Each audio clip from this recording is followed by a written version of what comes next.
Welcome back to our channel Bytes by ETI. Imagine you are one of the smartest people working on arguably the most important technology in the human industry. You have dedicated years to making sure this things doesn't go wrong. And then one day you wake up, instead of writing code, you decide to write the poetry. That's not hypothetical. That's what happened this month. And it didn't happen once. It happened over and over again across three biggest AI companies in the world. Uh, in a single span of week, something is breaking open inside the AI industry right now, and the people living are the ones who supposed to keep it safe. I'm going to walk you through it, who left, what they said, and what it means for a single person using these tools, because this isn't industry drama, this is a turning point. So let's get started with the Anthropic warning. Let's start at the Anthropic. If you don't know Anthropic, they are the company that makes cloud, and they were founded on premise that most tech companies won't even say it loud, that AI could genuinely dangerous and someone needs to take that seriously. Mrinank Sharma, who was a head of safeguard Anthropic, not researcher in the back, not a philosopher in an advisory role, the safeguard lead, the person whose entire job was to make sure the guardrails hold. On Feb 9, he resigned. And his departure letter, which circulated online, is one of the most haunting things I have read coming out of a tech in long time. He wrote, "We are approaching threshold where our wisdom must grow. Not our compute, not our benchmark score, our wisdom." So he also said, I am going to quote this directly, that world is in peril. The world is in peril. On their way out. That's 5 alarm fire. There are conferences, there are Senate hearings when in any other industry when senior safety officer left. Here it's just a LinkedIn post and a few tech newsletter mentions. So what is Mrinang doing instead? He leaving for the poetry degree. Specifically, he talked about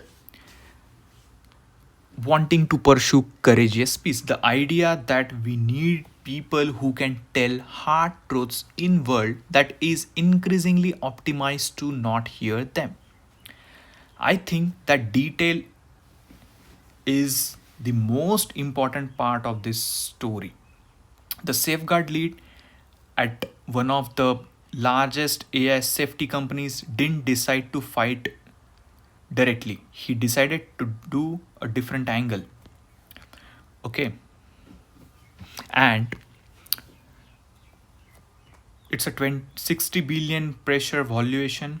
Anthropic still employs a brilliant people. They still publish safety research, but when the person holding the line decides the line can no longer be held from within, that's tell you something. Okay, these are the point that in the Sharma's thesis was taking about. The most urgent need isn't more about AI capability, it's the ability to tell hard truths about it. Safety researchers inside companies face structural pressure to stay quit.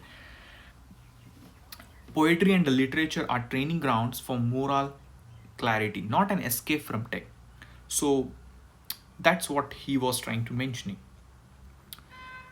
Let's get on to the next, the OpenAI pivot. 2 days later, February 11, OpenAI just announced ads in GPT. I will give you a second to sit with that. The company that launched with a stated mission of ensuring artificial general intelligence benefits all for humanity is now running ads. And so, who is worked into OpenAI's alignment and policy space, resigned the same week. And the warning was, she called it like a ad hypnosis. When AI is optimized for ad revenue, it subtly is intensifies to persuade, not to perform. That needs to see here.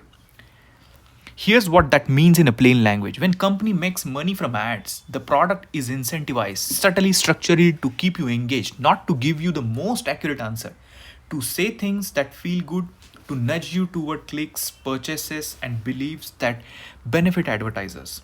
Now apply that to an AI assistant that millions of people treat as near authoritative source of truth. This isn't hypothetical. This is how social media worked, and we saw that what happened in past with like Meta, with other social media platforms. But it gets worse. Around the same time, OpenAI quietly dissolved the mission alignment team. The internal group is asking, are we doing what we said we are doing? That's gone. So these are quietly abandoned. So the pattern, what we saw, isn't bad decision. The pattern is the removal of the mechanism designed to slow down the bad decision. First you disband the alignment team, then you introduce ad revenue, then the people who would have objective leave. That's not a pivot, that's a restructuring of values. So let's get to the next, the XAI exodus. And then there is a Elon Musk AI company, the one built ostensibly to be an anti-woke alternative to the others, to seek maximum truth.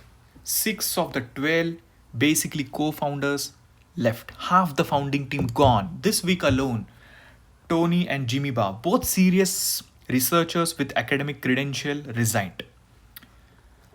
They kind of walked out. The reported internal tensions pushed towards a performance at all cost, racing to catch GPT, racing to catch Claude, benchmark. And the researchers who came in believing they were building something different, something honest, finding that the war room mentality of what catching rivals doesn't leave much room for the slow, careful, and uncomfortable work of doing it right. So here is the thing about XAI that people miss. Its founding narrative was always about truth seeking. Okay, Musk positioned it as like an antidote to AI that happened lobotomized by political correctness. But performance at all costs is kind of lobotomy. When you optimize purely for capability ranking, you are not seeking truth, you are seeking dominance. And the people who know the difference, they are leaving. So this is the culture that it's telling the one story. It's not three isolated resignations. The safety culture earlier, the product culture now. That's the basic difference. The people hired to ask uncomfortable questions. What are the risks here? Who could be harmed? Is this actually aligned with what we said we believe? Are being outpaced, outranked, or simply shown the door by gravity of product cycles and valuation pressure? So what this means for you, you use these tools, here what's changed. Your AI may be optimizing for engagement, not accuracy.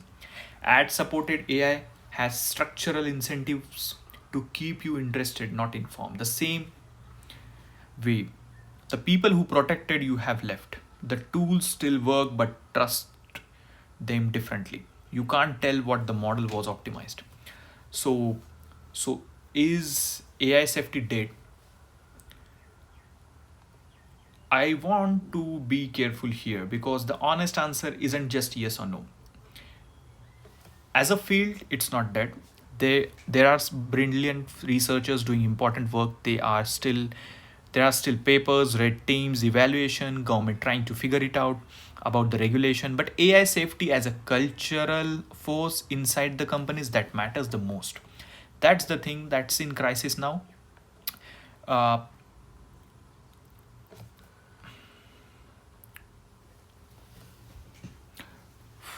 what does this mean for you at the end? So February 26 is isn't story about quitters. It's story about the people who decided the most important thing they could do was something, even if saying something meant walking away from everything they would build. So it's a courageous pitch by Mrinank Sharma. That's what we need now. Uh, yeah, it's the story that basically about the quitters. This is not the, it's maybe the start. If this hit you the way it hit me, share it, because the algorithm is going to decide whether this conversation spread or disappears. And that honestly is the most on the nose ending to this story I could have written. See you in the next one. Thank you guys. Thanks so much.